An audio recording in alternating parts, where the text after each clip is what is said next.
नमस्कार प्रिय छात्र और छात्राएं, मैं जितेंद्र कुमार रावत अमन कंप्यूटर शॉर्ट हैंड सेंटर आपका हार्दिक स्वागत करता है। जो छात्र और छात्राएं सिंह प्रणाली शॉर्ट हैंड पूरी किताब पढ़ चुके हैं और उस किताब के मैटर की भी शॉर्ट हैंड डिक्टेशन स्पीड बना चुके हैं और उन्हें अधिक शॉर्ट हैंड डिक्टेशन स्पीड बनानी है तो संपर्क करें, क्योंकि हमने रामधारी गुप्ता की किताब में से 203 पेज डिक्टेशन के लिए हैं, जो प्रत्येक पेज में 400 शब्द हैं, जिनका डिक्टेशन 60, 80, 100 व 120 शब्द प्रति मिनट की स्पीड से 400 व 800 शब्दों पर दिया गया है। जो छात्र व छात्राएं विधिवत रूप से इन मैटरों का होमवर्क करके व्हाट्सएप पर चेक करा के अपनी शॉर्ट हैंड डिक्टेशन स्पीड बढ़ाना चाहते हैं या आउटलाइन प्राप्त करना चाहते हैं या शॉर्ट हैंड पढ़ना चाहते हैं तो संपर्क करें। Mobile number 91 98 94 39 41। दूसरा है 700 790 52 75। अतः संपूर्ण पढ़ाई व्हाट्सएप पर वीडियो के माध्यम से कराया जाएगा। धन्यवाद।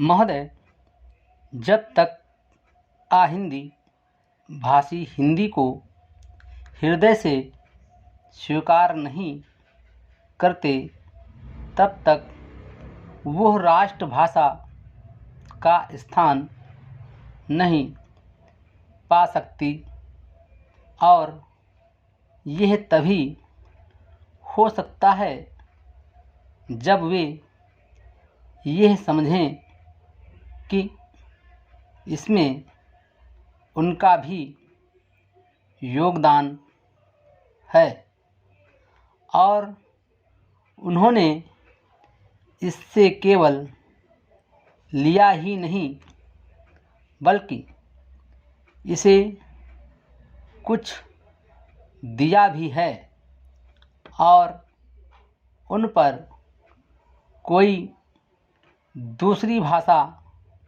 लादी नहीं गई है, बल्कि यह उनकी ही भाषा है। मेरे कहने का अर्थ यह नहीं कि आप उनकी ही व्याकरण अपना लें। इसका अर्थ यही है कि आप उदारतापूर्वक जितना ले सकते हैं ले लें।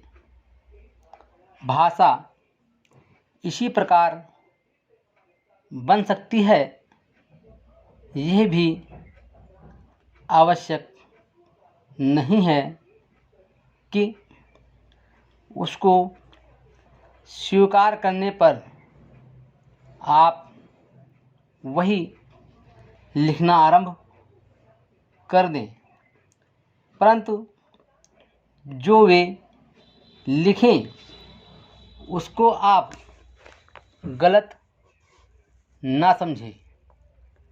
आज किसी भी भाषा का रूप वही नहीं है जो उसके प्रारंभिक काल में था।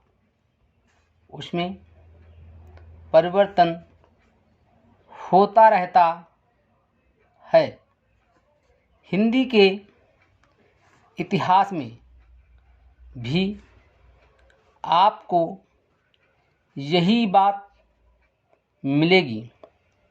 मैं हिंदी का कोई विद्वान नहीं हूँ, पर मैं अपने अनुभव से कह सकता हूँ कि उसमें भी पिछले 500-600 वर्षों में बहुत अंतर पड़ा है तथा पहले की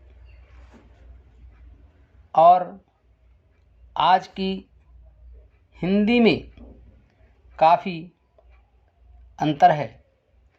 इसलिए नवयुग में जब वो देश की भाषा बनने जा रही है तो उसमें थोड़ा अंतर करना भी पड़े तो वो स्वीकार कर लेना चाहिए, जिससे उसका अन्य प्रदेशों के लोगों के साथ मेल बैठ जाए।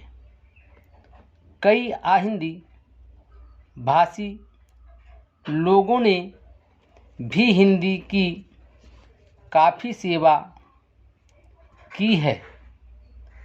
आपके राज्यपाल महोदय आहिंदी भाषी हैं और इन्होंने अपनी भाषा की बड़ी सेवा की है।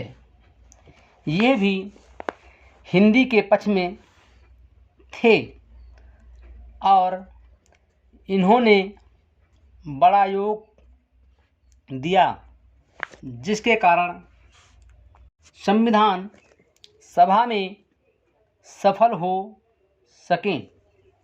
इनका भी यही विचार है जो मेरा है।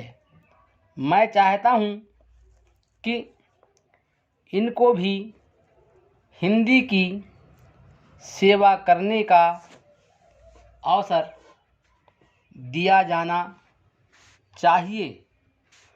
उसका फल हिंदी के लिए और देश के लिए अच्छा ही होगा। मानपत्र में आपने संस्कृत के संबंध में कहा है। मैं मानता हूँ कि हमारे देश में संस्कृत का अध्ययन आवश्यक है, क्योंकि देश की सभी भाषाओं का स्रोत वही भाषा है। संस्कृत से हमारा संबंध अटूट है। इसकी पढ़ाई लिखाई कम हो गई है। ये हमारे लिए दुख की बात है। मैं आशा करता हूँ कि उसकी उन्नति होगी। Full stop.